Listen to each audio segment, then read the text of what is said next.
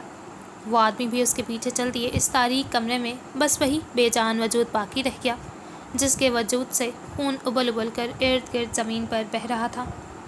Los Angeles میں موجود اس عمارت میں سعید اس وقت اپنے آفس میں بیٹھا تھا۔ اس کے بالکل سامنے حدید بیٹھا تھا، ہمیشہ کی طرح وجیح اور جاذب نظر شخصیت لیے، مگر اب وہ ضرورت سے زیادہ سنجیدہ رہنے لگا تھا۔ نوشابہ نے کل مجھ سے بات کی تھی۔ میں نے اسے زمان ساما سے دور رہنے کو کہا تھا لیکن وہ باز نہیں آئی۔ اب اس کا کہنا ہے کہ زمان ساما ہم سے ہاتھ ملانا چاہتا ہے۔ حدید کی پیشانی پر بل نمایاں ہوئے، آنکھیں قدرے چھوٹی کیے اس نے سعید کو دیکھا۔ آخر وہ چاہتا کیا ہے؟ یہی تو سمجھ نہیں آ رہا۔ نوشابہ نے اسے ملاقات کرنے کو کہا ہے۔ میں نے سوچا پہلے اپنے سمجھدار ایڈوائزر سے مشورہ کر لوں۔ سعید آخر میں مسکرا دیا۔ حدید مسکرا بھی نہ پایا۔ اس کی وجہ سعید جانتا تھا۔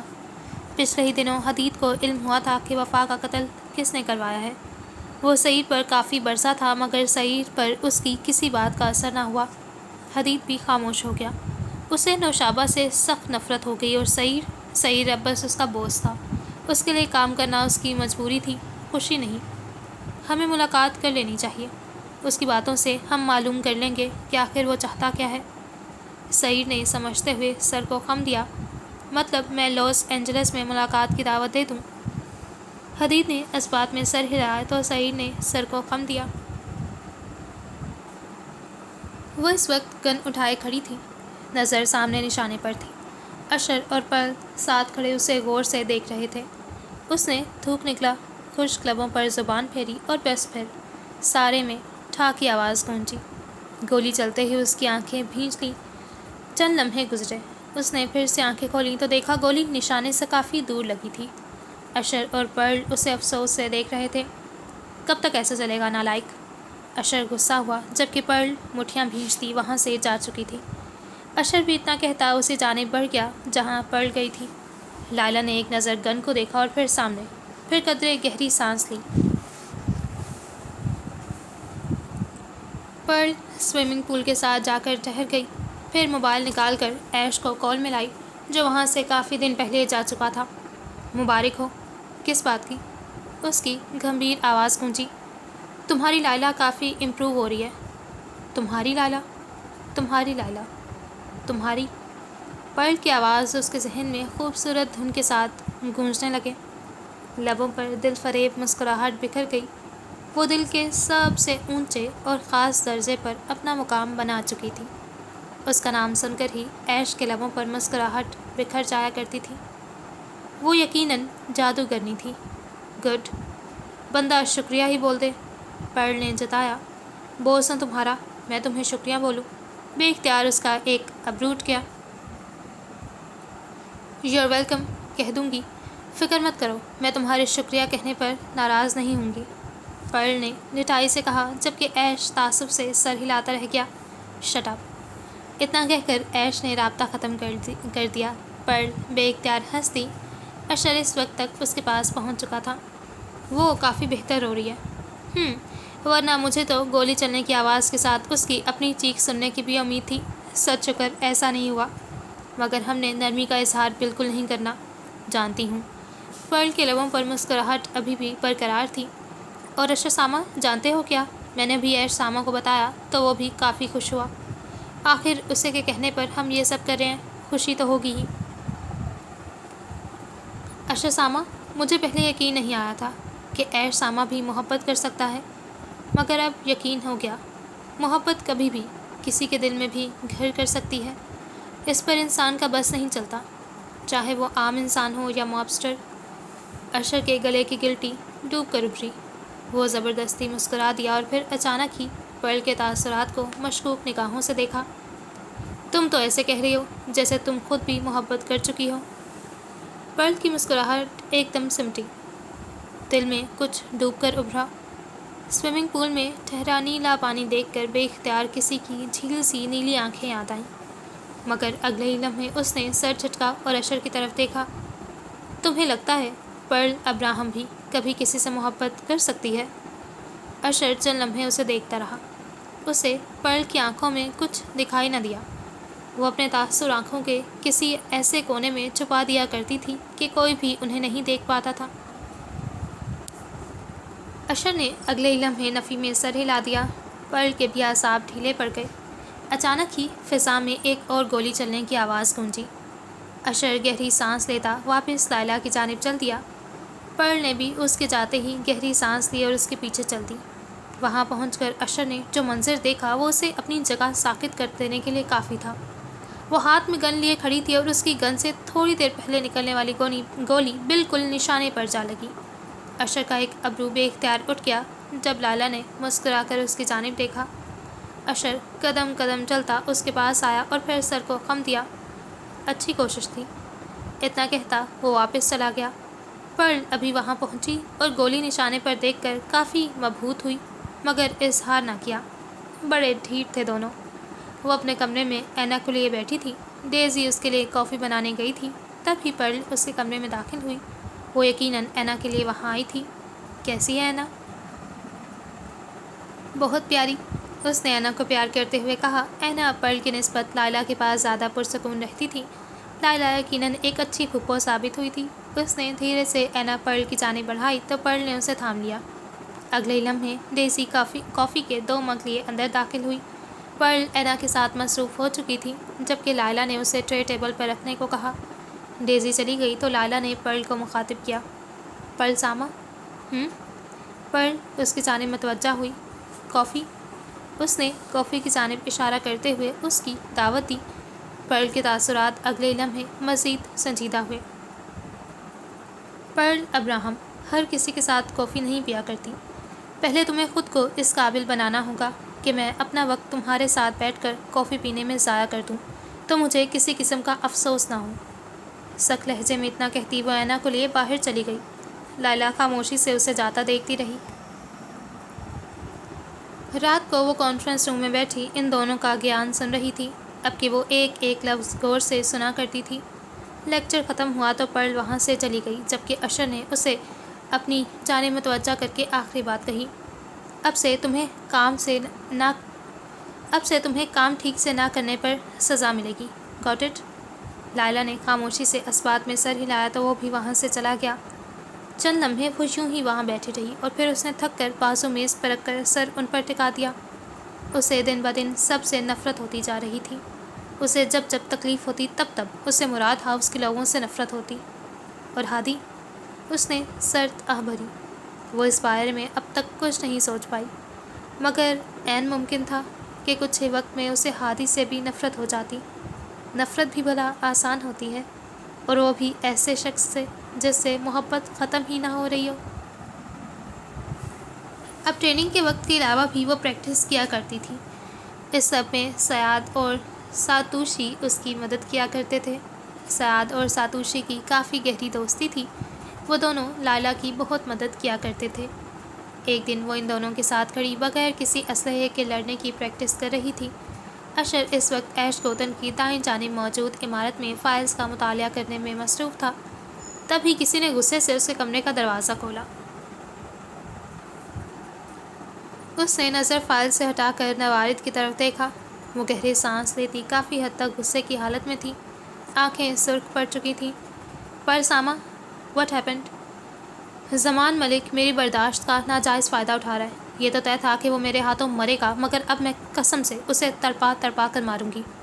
وہ تیش میں بولتی چلی گئی۔ مگر ہوا کیا ہے، کچھ بتاؤ تو۔ اس نے میرے ایڈوائزر کو مار ڈالا اشر سامہ، اس نے ونگ کو مار ڈالا۔ جانتے ہو کہ وہ ڈیڈ کا پسندیدہ آدمی تھا۔ اشر کے ماتھے پر بل نمایاں ہوئے، آنکھوں میں تذبذب جاگا۔ وجہ؟ اس درندے کو میرے لوگوں کو مارنے کا صرف بہانہ چاہیے ہوتا ہے، نہیں بچے گا وہ میرے ہاتھوں۔ پرل کمر پر ہاتھ رکھے گہرے سانس لے کر خود کو نارمل رکھنے کی کوشش کرنے لگی۔ بہانہ کیا بنا؟ آن کی موت۔ پرل اپنے ہی جواب پر اچانک چونکی اور اشر کو دیکھا۔ تم نے مجھے آن کو مارنے سے روکا تھا تاکہ تم آن کو پاکستان لے جا کر مار سکو۔ ہاں، اشر نے اس بات میں سر ہلایا۔ ایسا کیوں؟ اگر اسے مارنا ہی تھا تو جاپان میں کیوں نہیں؟ مرنا تو اسے ویسے ہی تھا، تو کیوں نہ کسی کو بچا کر ہی صحیح۔ پرل کے اعصاب ڈھیلے پڑ گئے۔ مطلب وفا کی جگہ جو ڈیڈ باڈی تم نے رکھی تھی وہ آن کی تھی؟ اشر نے اس بات میں سر ہلایا۔ اچھی گیم کھیل لیتے ہو، پرل نے اسے سراہا۔ عموماً تو میں اپنی تعریف کرنے والے کو نہیں ٹوکا کرتا، مگر آج سچ بولنے کو جی چاہ رہا ہے۔ پرل نے اسے سوالیہ نظروں سے دیکھا۔ یہ گیم میں نے نہیں، ایش سامہ نے کھیلی تھی۔ پلان اس کا تھا، بس عمل میں نے کیا۔ امیزنگ۔ پرل مبہوت ہوئی، یعنی اپنی محبت کو بچانے کے لیے کچھ بھی۔ اف! اشر کے خشک لبوں پر زبان پھیری۔ اس کے جھوٹ کو پرل نے حد سے زیادہ سیریس لے رکھا تھا۔ یہ منظر تھا لاس اینجلس میں موجود ایک خوبصورت ریسٹورنٹ کا۔ زمان ملک اور سعید مراد آمنے سامنے بیٹھے تھے۔ حدید دائیں طرف دونوں کے درمیان میں بیٹھا تھا۔ آگے پیچھے بہت سے لوگ گنز اٹھائے چوکنا ہوئے کھڑے تھے۔ فیصلہ کن ملاقات تھی، نتیجہ کچھ بھی ہو سکتا تھا، یا تو دوستی یا پھر سب کی موت۔ بات شروع کرنے سے پہلے زمان نے حدید کی جانب سوالیہ نظروں سے دیکھا تو سعید کھنکھار کر بولا، یہ میرا خاص آدمی ہے، اس کی موجودگی لازم ہے۔ کہیں یہ تمہارا ایڈوائزر تو نہیں؟ زمان کے سوال پر سعید نے کندھے اچکائے۔ None of your business. زمان اس کے جواب پر ہنس دیا۔ All right. نوشابہ نے تمہارا پیغام دیا تھا مجھے جاننا ہے کہ مقصد کیا ہے اس سب کا۔ مقصد تو ہے، مگر اس کے پیچھے نقصان ہم دونوں کا نہیں ہوگا، بلکہ صرف ایک شخص کا ہوگا۔ کس کا؟ آف کورس وہ جو ہم دونوں کا دشمن ہے، ایش سامہ۔ میں کیسے مان لوں کہ تم بس اسی کو نقصان پہنچاؤ گے، مجھے نہیں؟ دیکھو سعید سامہ، ڈیڈ نے اور تم نے سالوں کی دشمنی سے کیا حاصل کیا؟ کچھ بھی نہیں۔ اس وقت ایش ہی ہے جو ہم سب کو نقصان پہنچانے کے در پر ہے۔ میں بس اتنا چاہتا ہوں کہ ہم دونوں ہاتھ ملا لیں، مل کر اس کا مقابلہ کریں۔ اگر ایسا ہوا تو یقیناً جیت ہماری ہوگی۔ اور اسٹون آف یامینو کائی کا کیا؟ مجھے جہاں تک علم ہے اسٹون ڈیوڈ کے پاس ہے، اور ڈیوڈ کہاں ہے یہ کسی کو نہیں معلوم۔ جب سے کلارا کی موت کی افواہ پھیلی تھی وہ تب سے غائب ہے۔ کلارا کی موت کی افواہ ایش نے پھیلائی تھی کیونکہ وہ اس کی شادی اشر سے کر چکا تھا۔ اس سے صاف ظاہر ہے کہ ڈیوڈ ایش کے قبضے میں ہے۔ ایک منٹ، سعید چونکا۔ کیا تم یہ کہہ رہے ہو کہ ایش اور اشر الگ الگ لوگ ہیں؟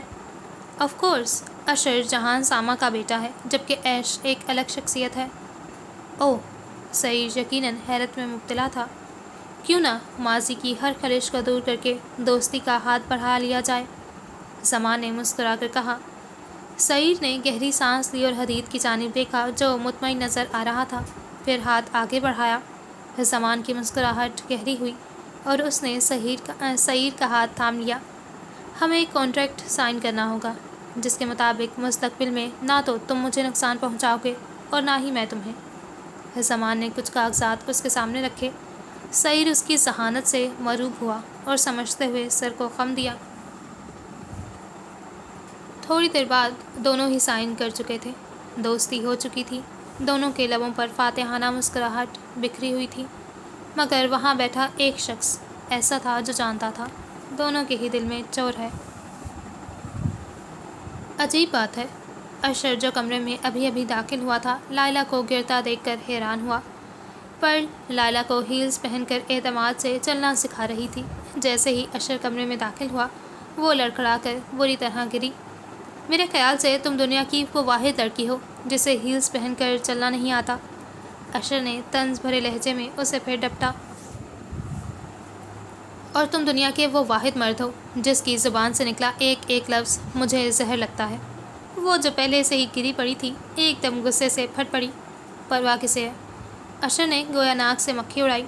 آہستہ آہستہ اگر سب سیکھ رہی ہوں تو ایک دن یہ بھی سیکھ جاؤں گی، اس نے کھڑے ہو کر پر اعتماد لہجے میں کہا۔ ویل دیکھیں گے۔ پرل نے اشر کو دیکھ کر افسوس سے سر ہلایا اور پھر اس کو پریکٹس کروانے لگی۔ رات کے وقت وہ خاموشی سے بیڈ پر چت لیٹی چھت کو گھور رہی تھی۔ اب اس کا دماغ خالی خالی سا رہنے لگا تھا۔ وہ اپنے دکھ اور درد کو انتقام کے جذبے کی شکل دے رہی تھی۔ اسے سب سے مسئلہ تھا، مراد ہاؤس کے ایک ایک شخص سے، مگر ہادی۔ اس کی سوچ کا سلسلہ ایک بار پھر یہاں آ کر ٹوٹ گیا۔ وہ دھیرے سے اٹھ بیٹھی اور کھڑکی کے پاس آ کر کھڑی ہو گئی۔ اسے وہاں سے عمارت کے سامنے والے حصے کا ایک کمرہ صاف دکھائی دے رہا تھا، مگر وہ اسے نظر انداز کے نیچے لون کی طرف دیکھنے لگی۔ اس کا شدت سے جی چاہا کہ وہ وہاں جا کر ننگے پیر ٹھنڈی گھاس پر ٹہلنا شروع کر دے۔ وہ چند لمحے سوچتی رہی، پھر اچانک ہی اس کی نظر لون میں ایک طرف پڑی کسی چیز پر پڑی۔ اس نے غور کر کے دیکھنا چاہا تو اسے معلوم ہوا کہ وہ پھولوں کا بکے تھا، سرخ گلابوں کا۔ اس کے بعد سوچنے کی گنجائش ہی نہ رہی اور وہ باہر کی جانب لپکی۔ دھیان سے زینے اتر کر وہ ڈرائنگ روم سے ہوتی ہوئی باہر لان کی جانب آ پہنچی۔ دھیرے دھیرے ڈر کر قدم اٹھاتی وہ اس بوکے تک پہنچی۔ اس کے قریب پہنچنے سے پہلے ہی گلابوں کی خوشبو اس کے نتنوں سے ٹکرانے لگی۔ وہ اس کے پاس پہنچی اور ادھر ادھر دیکھا، وہاں کوئی بھی نہیں تھا۔ پھر اس نے جھک کر وہ بوکے اٹھا لیا، اسے اپنی ناک کے قریب لے جا کر اس کی خوشبو کو اپنے وجود کے اندر اتارا۔ روح پرسکون سی ہو گئی، سارے کا سارا ماحول مہکنے لگا۔ اگلے ہی لمحے اس کی نظر سامنے کچھ فاصلے پر پڑے گلاب پر پڑی۔ وہ پہلے تو حیران ہوئی اور پھر اس کے پاس جا کر جھک کر اسے بھی اٹھا لیا۔ نظر اٹھا کر ایک بار پھر سامنے کچھ فاصلے پر پڑے گلاب کو دیکھا۔ وہ وہاں بھی جا پہنچی اور وہ گلاب اٹھا لیا۔ اسی طرح دھیرے دھیرے گلاب جمع کرتی وہ دروازے تک جا پہنچی۔ آج اتفاق سے وہاں کوئی گارڈ موجود نہیں تھا، ہر طرف محض سناٹا چھایا تھا۔ وہ بنا کچھ سوچے سمجھے باہر نکل گئی۔ آگے بھی یہی کچھ تھا، تھوڑے تھوڑے فاصلے پر زمین پر رکھے سرخ گلاب۔ تجسس کے سبب وہ ایک ایک کر کے سب گلاب اٹھاتی گئی۔ تھوڑی دیر میں وہ عیش گوتن میں کافی دور جا پہنچی۔ جب اس نے آخری گلاب اٹھایا تو حیرت سے اس جگہ کو دیکھا۔ وہ کافی سنسان سڑک تھی، بالکل تاریک اور خاموش۔ دور سے آتی کتوں کی آواز سن کر اس کا دل ڈوب کر ابھرا۔ وجود میں خوف کی لہر دوڑ گئی، کہیں وہ غلط جگہ تو نہیں پہنچ گئی۔ خوف کے سبب تنفس بگڑنے لگا، ٹھنڈے ٹھنڈے پسینے آنے لگے۔ تبھی اسے عقب سے کسی کے بوٹس کی آواز سنائی دی۔ اس کا سانس لمحے بھر کر رک گیا۔ سارے کے سارے گلاب ہاتھوں سے پھسل کر زمین پر جا گرے۔ اس سے پہلے کہ وہ مڑ کر اس شخص کو دیکھتی وہ اس کے منہ پر رومال رکھ چکا تھا۔ اس کے بعد اسے نہیں علم کہ کیا ہوا۔ اس پر غنودگی طاری ہو گئی، سارے منظر دھندلا گئے، ساری حسیات جواب دے گئیں۔ لاس اینجلس میں موجود اس عالی شان ہوٹل میں اس وقت گرینڈ پارٹی جاری تھی۔ وہ پارٹی زمان ملک اور سعید مراد کی دوستی ہو جانے کی خوشی میں آرگنائز کی گئی تھی، مگر بظاہر وہ ایک بزنس ایونٹ تھا۔ چونکہ زمان ملک اور سعید مراد نے بزنس میں بھی پارٹنرشپ کر لی تھی، اسی لیے عام لوگوں کے مطابق وہ اسی خوشی میں تھی۔ حدید بھی وہاں موجود تھا، اسی طرح مراد ہاؤس کے تمام لوگ بھی وہاں موجود تھے۔ وفا کی موت کو 1 سال جبکہ سلیم مراد کی موت کو 9 ماہ گزر چکے تھے۔ ان سب کا غم مان پڑ چکا تھا۔ کسی کی موت کا غم بھی بھلا مستقل ہوتا تو ہے، لیکن بس ان کے لیے جن کی زندگی واقعی ان کے جانے سے متاثر ہوئی ہو، جبکہ مراد ہاؤس کا نظام ویسے ہی چل رہا تھا۔ کسی کو اگر کوئی غم تھا بھی تو وہ اسے دل کے کسی کونے میں دفنائے اس وقت پارٹی انجوائے کر رہا تھا۔ حدید بالکل سنجیدہ سا کچھ لوگوں سے بات کرنے میں مصروف تھا۔ تبھی حسیب اور عفان اس کے پاس آئے اور باری باری اسے گلے سے لگا کر خوش دلی سے سلام کیا۔ معمول کی بات چیت ہوتی رہی مگر انہوں نے محسوس کیا کہ حدید بدل چکا ہے۔ اس کے اندر کا سافٹ پرسن کہیں کھو گیا تھا۔ وہ مطلب کی بات کرتا اور پھر خاموش ہو جاتا۔ عفان اس کے رویے سے کافی ہرٹ ہوا۔ وفا کی وجہ سے اس کی بھی حدید سے پچھلے سالوں میں کافی گہری دوستی ہو چکی تھی مگر اب وفا نہیں تو اس لیے شاید حدید بھی کسی کا دوست نہیں۔ اس نے اتنا سوچ کر سر جھٹکا اور پھر حسیب سے باتیں کرنے لگا۔ جبکہ حدید سعید اور زمان کے پاس جا چکا تھا، اس وقت وہاں سب موجود تھے۔ مراد ہاؤس کا ایک ایک فرد کوئی نہیں تھا تو وہ تھا شاہ مین مراد، جو مراد ہاؤس سے تمام تعلقات توڑ کر فریال کے ساتھ لیون سیٹل ہو چکا تھا۔ زمان اور سعید دونوں کے چہروں پر مصنوعی مسکراہٹ ہنوز برقرار تھی۔ حدید ان کے پاس پہنچا تو محفل میں چار چاند لگ گئے۔ تینوں نے ڈرنک کے ایک گلاس اٹھائے اور پھر اگلے ہی لمحے گلاس ٹکرانے کی آواز سارے میں گونجنے لگی۔ ان کی ہنسی، ان کے قہقہے ہر جانب گونج رہے تھے۔ صرف حدید تھا جو ہلکی سی مسکراہٹ لبوں پر سجائے کھڑا تھا۔ وہ شاید ہنسنا بھول گیا تھا۔ پارٹی کا اختتام قریب ہی تھا جب وہ تینوں ایک ساتھ بیٹھے تھے۔ تبھی زمان نے کہا، اگر انمول سامہ کا قتل نہ ہوتا تو یامی نوکائی میں کبھی اختلاف کی آگ نہ جلتی، اور تو اور وہ اس عمر میں موت ڈیزرو کرتی بھی نہیں تھی۔ اچانک ہی خوشگوار ماحول سوگوار سا ہو گیا۔ وہاں چند لمحوں کے لیے گہرا سکوت چھا گیا۔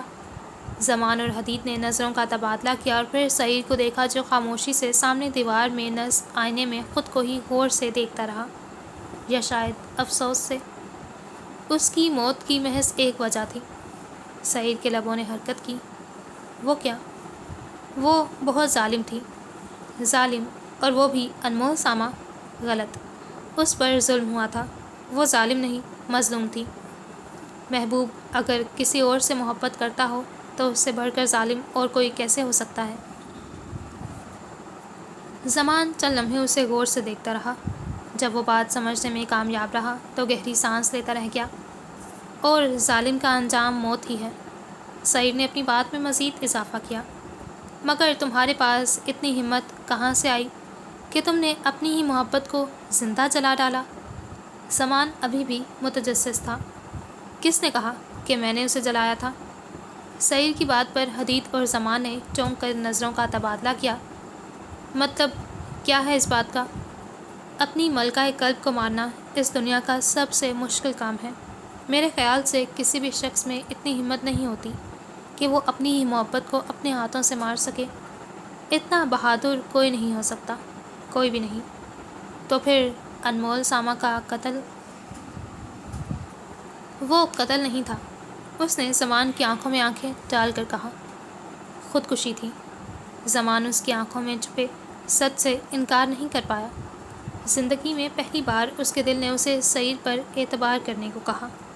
اس کے تاثرات اس بات کی گواہی دے رہے تھے کہ وہ سچ بول رہا ہے۔ تاریخ تھی 26 اگست، وقت تھا صبح کا، شہر تھا جاپان کا۔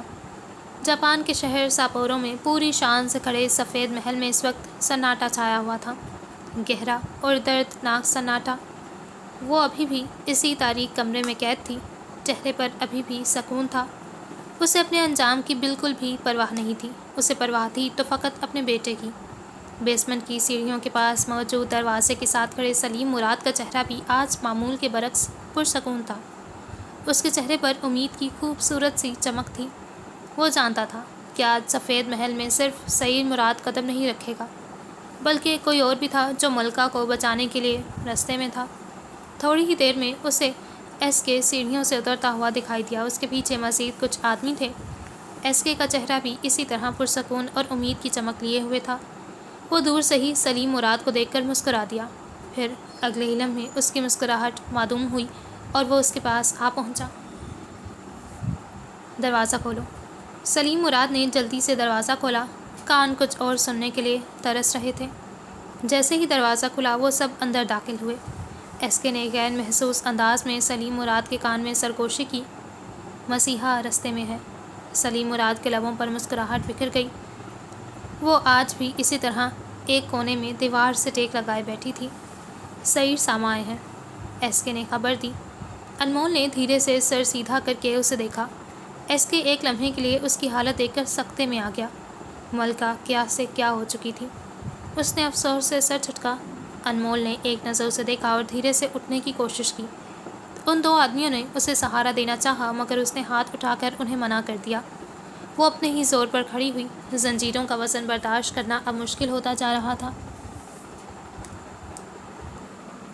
پچھلے دن جب انمول کو واپس اس تاریک کمرے میں بند کر دیا گیا تھا تب ایس کے اور سلیم مراد نے ملاقات کی۔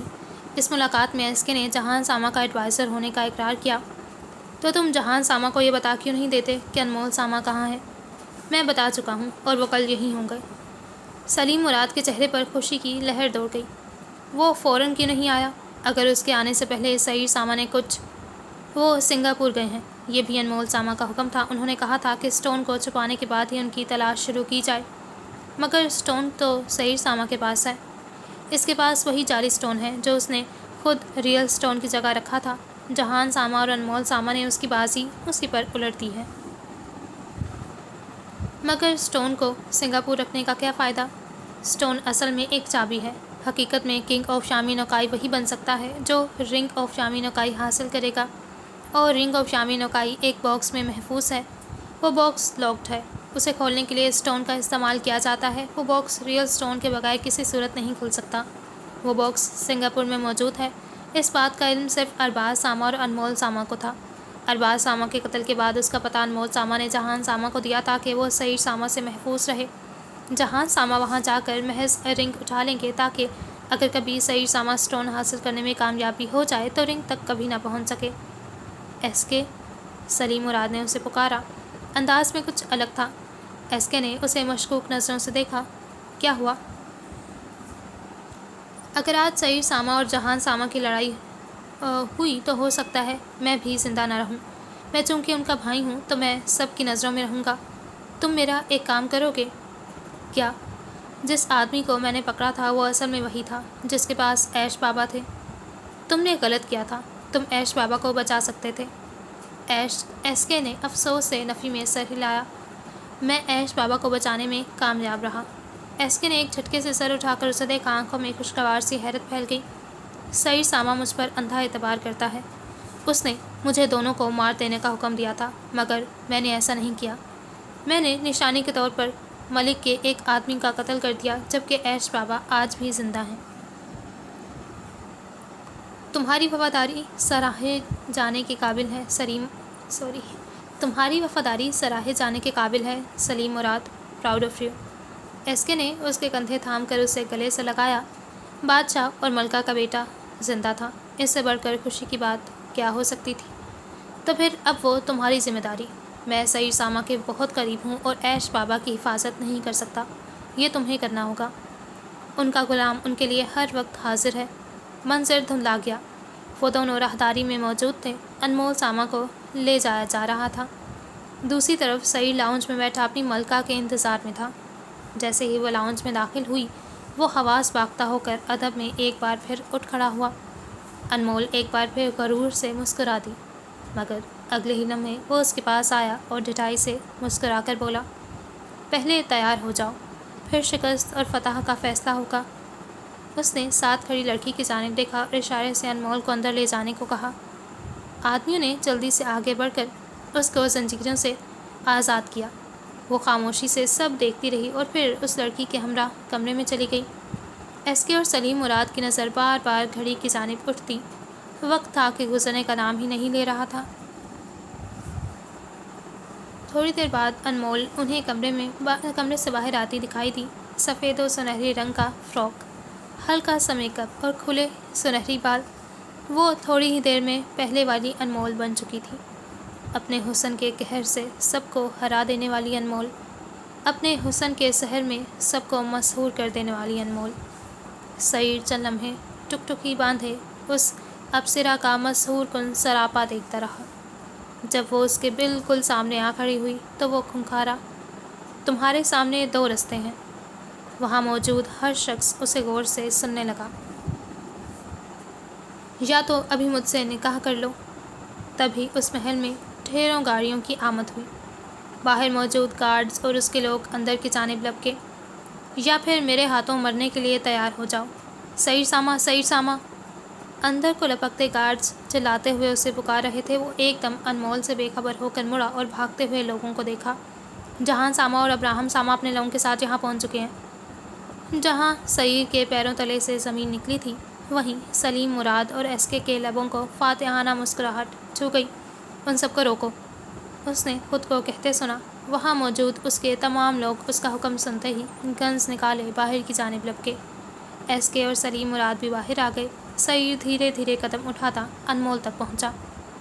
تم ان سے رابطے میں تھی؟ انمول محض مسکرا دی۔ اس کی پرسکون مسکراہٹ دیکھ کر سعید مٹھیاں بھینچتا رہ گیا۔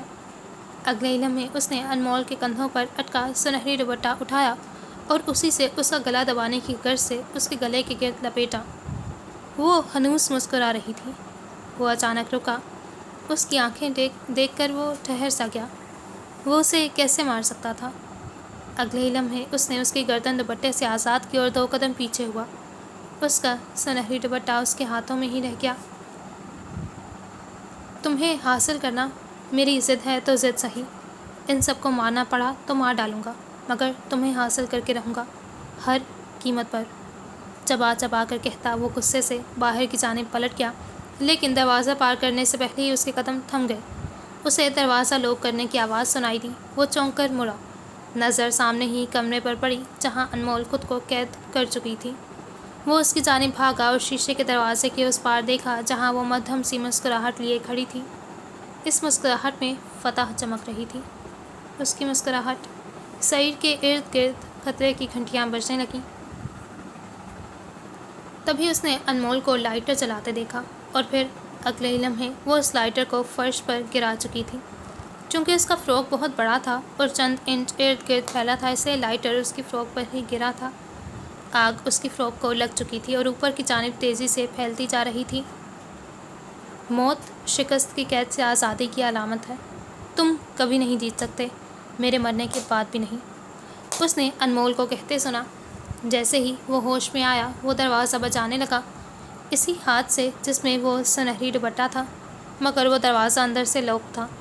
چابیاں بھی انمول کے پاس ہی تھیں۔ وہ سب کیا ہو رہا تھا سعید کی سمجھ سے باہر تھا۔ اس کی ملکہ قلب اس کے سامنے آگ کی لپیٹ میں تھی، مگر وہ کچھ نہیں کر پا رہا تھا۔ اس محل کے دروازے اس طرح بنائے گئے تھے کہ ان کو توڑنا ناممکن تھا۔ اس کی ملکہ قلب جل رہی تھی، سعید سامہ کی ملکہ قلب۔ تب ہی عقب سے جہان اور ابراہم لاؤنج میں داخل ہوئے۔ وہ جو تیزی سے اندر داخل ہوئے تھے، سامنے کا منظر دیکھ کر ان کی آنکھیں پھیل گئیں، قدم جامد ہو گئے، وجود بت بن گئے۔ سعید مراد دروازے کے باہر کھڑا اندر کا منظر دیکھ رہا تھا، جبکہ اندر آگ لمحہ بلمحہ بھڑکتی اور پھیلتی چلی جا رہی تھی۔ انہیں لگا کہ آگ لگانے والا سعید خود تھا، مگر انہیں کیا خبر تھی کہ وہ خود بے جان اور بے حس و حرکت کھڑا بے یقینی سے وہ سب دیکھ رہا تھا۔ اس دن ملکہ قلب مر گئی اور یہ گواہی چھوڑ گئی کہ اس کا قاتل سعید مراد ہی تھا۔ اس دن انمول جیت گئی اور سعید مراد ہار گیا۔ کوئی خود کو کیسے جلا سکتا ہے؟ It's impossible. زمان کی بات پر سعید زخمی سا مسکرا دیا۔ میں جانتا ہوں کوئی میرا اعتبار نہیں کرے گا۔ کرے گا بھی کیسے سعید سامہ؟ مجھے تو یہ سیدھی سادی کہانی لگ رہی ہے جو تم نے خود گھڑی ہوگی۔ زمان ہنس دیا۔ سعید چند لمحے سنجیدہ نگاہوں سے اسے یوں ہی ہنستا دیکھتا رہا اور پھر ایک جھٹکے سے اٹھ کر وہاں سے چلا گیا۔ حدید نے ایک نظر زمان کو دیکھا، جس کی ہنسی اس کے اس طرح غصے سے اٹھ کر جانے پر اب مان پڑ چکی تھی۔ کہیں وہ سچ تو نہیں کہہ رہا؟ کیا تمہیں لگتا ہے کہ انمول سامہ نے واقعی خودکشی کی ہوگی؟ اگر ایسا ہوتا تو کبھی بھی شامی نوکائی میں تباہی نہ مچتی، باقی تمام ممبر سعید سامہ کو کنگ بننے دیتے۔ حدید خاموش رہا۔ شاید اس کے پاس کوئی جواب نہیں تھا، یا پھر وہ دینا ہی نہیں چاہتا تھا۔ رات کا آخری پہر تھا اور وہ اس وقت ایک بند کمرے میں بے ہوش پڑی تھی۔ اسے اپنے ہاتھ پر کسی چیز کا احساس ہوا تو وہ ہوش میں آئی۔ دھیرے سے آنکھیں کھولیں تو ارد گرد ہر چیز دھندلی سی دکھائی دی۔ لمحے سرکے اور منظر واضح ہوا۔ تمام حسیات بیدار ہوئیں۔ تب ہی اس کی نگاہ سامنے بیٹھے ایک جاپانی شخص پر پڑی۔ وہ بدک کر سیدھی ہوئی۔ وہ جاپانی شخص اسے دیکھ کر مسکرا دیا۔ تبھی اس نے اس کے ہاتھ میں گلاب کا ایک پھول دیکھا۔ یقیناً اسے اپنے ہاتھ پر اسی پھول کا احساس ہوا تھا۔ وہ جاپانی نقوش والا آدمی اسے جگانے کی صحیح کر رہا تھا۔ کون ہو تم؟ وہ بامشکل بولی۔ کڈنیپر۔ وہ ڈٹائی سے مسکرایا۔ واٹ؟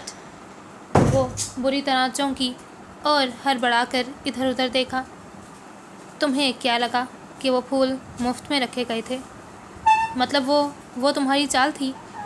اس جاپانی شخص نے ہنستے ہوئے اس بات میں سر ہلایا۔ تم ہو کون اور کیا چاہتے ہو؟ اس کے وجود میں خوف کی لہر دوڑ گئی۔ وجود ٹھنڈا پڑ گیا۔ چہرے پر پسینے کی بوندیں واضح ہونے لگیں۔ تمہارے دشمن نے مجھے یہاں بھیجا ہے۔ جانتی ہو کیوں؟ اس نے دوسرے ہاتھ میں اٹھایا چاقو اس کی گردن پر رکھا۔ لائلہ کا سانس رک گیا۔ وہ دم سادھے اسے دیکھتی رہی۔ تمہیں مارنے کے لیے؟ اس نے چاقو کا دباؤ اس کی گردن پر بڑھایا۔ چاقو کی نوک اس کی گردن میں دھنسنے کو تیار تھی۔ آج تو تمہیں بچانے والا کوئی اشر بھی نہیں۔ وہ ابھی تک ڈٹائی سے مسکرا رہا تھا۔ چاقو کی نوک اب گردن میں دھنسنے لگی۔ خون کی ایک ننھی سی بوند اس کے گردن پر نمایاں ہوئی۔ لائلہ نے درد کے سبب فوراً آنکھیں میچ لیں۔ تبھی اسے کسی اور کی آمد کا احساس ہوا۔ وہ جو کوئی بھی تھا، اس کے آنے پر لائلہ نے چاقو کا دباؤ گھٹتا محسوس ہوا۔ وہ شخص لمحہ لمحہ قریب آ رہا تھا۔ اس بات کی گواہ اس کی بوٹس کی آواز تھی۔ لائلہ نے ہمت کر کے آنکھیں کھولنا چاہی۔ ڈر تھا کہ جان لینے کو تھا۔ اس نے دھیرے سے پہلے ایک آنکھ کھولی۔ وہ جاپانی شخص اس آنے والے شخص کو دیکھ رہا تھا، مگر اس کے چہرے پر خوف کا نام و نشان تک نہیں تھا۔ مطلب وہ اسی کا آدمی تھا۔ لائلہ نے جھٹ سے دوبارہ آنکھیں میچ لیں۔ وہ شخص ان کے قریب آیا۔ لائلہ زمین پر بیٹھی تھی، جبکہ ساتھ ہی وہ جاپانی شخص اس کی گردن پر چاقو رکھے بیٹھا تھا۔ اس شخص نے کوئی اشارہ کیا تو وہ جاپانی شخص اٹھ کر ایک طرف ہو گیا۔ اس کے بعد وہ شخص لائلہ کے سامنے پنجوں کے بل بیٹھ گیا۔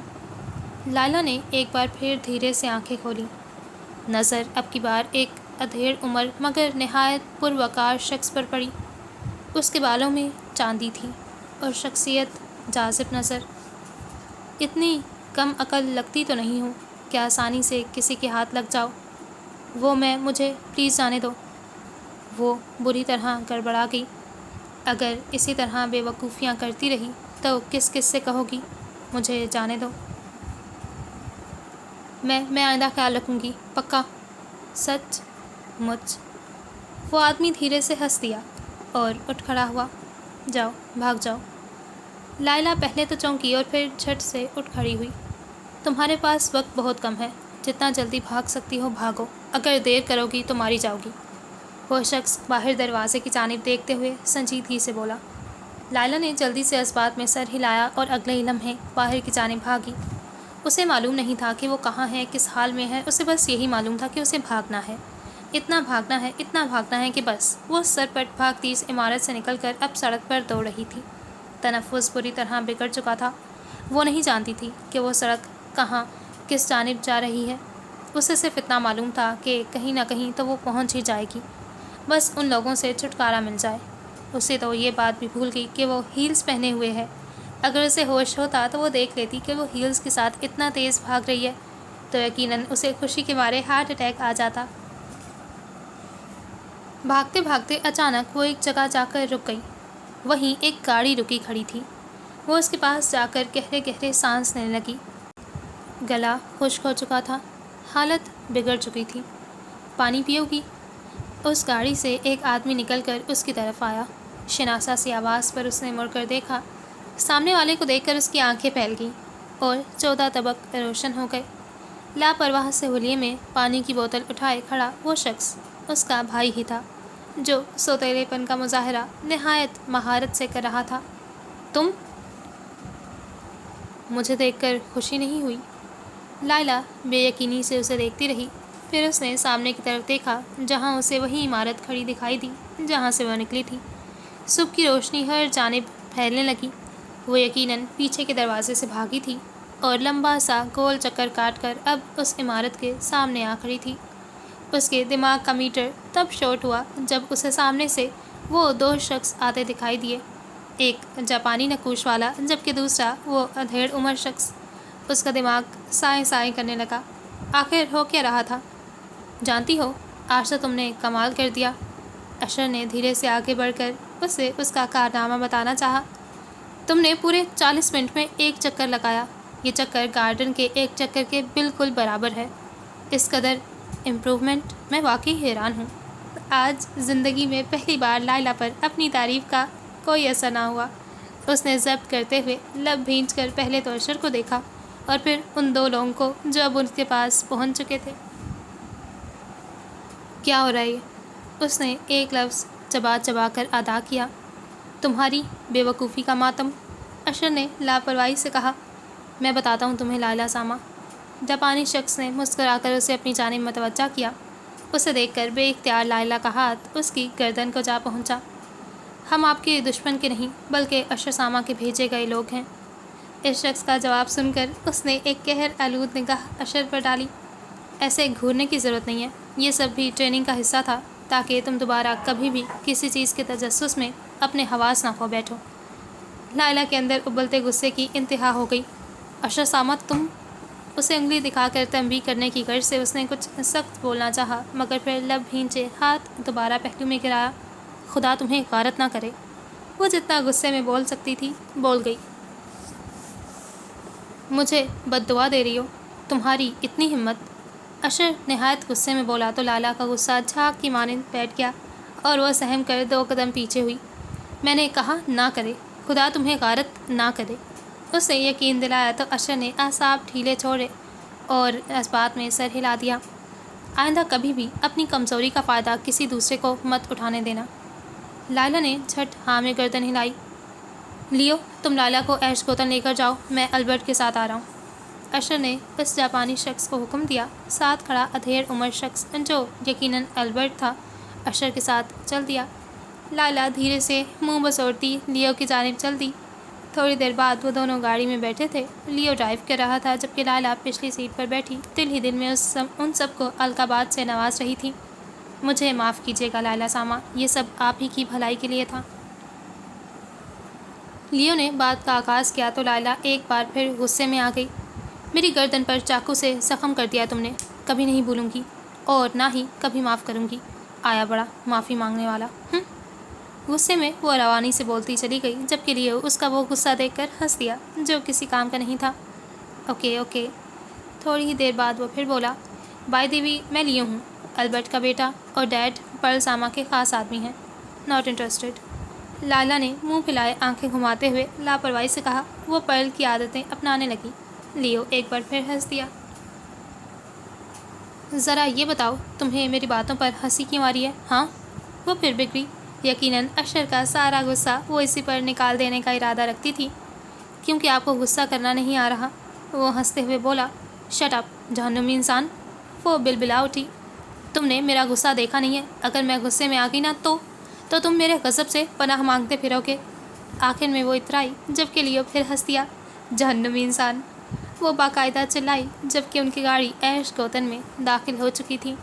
گاڑی سے نکلنے کے بعد خفت سے سرخ پردہ چہرہ لیے وہ سیدھا اپنے کمرے میں چلی گئی۔ رستے میں کھڑی روزی اسے دیکھ کر حیران ہوئی اور پھر کندھے اچکاتی آگے بڑھ گئی۔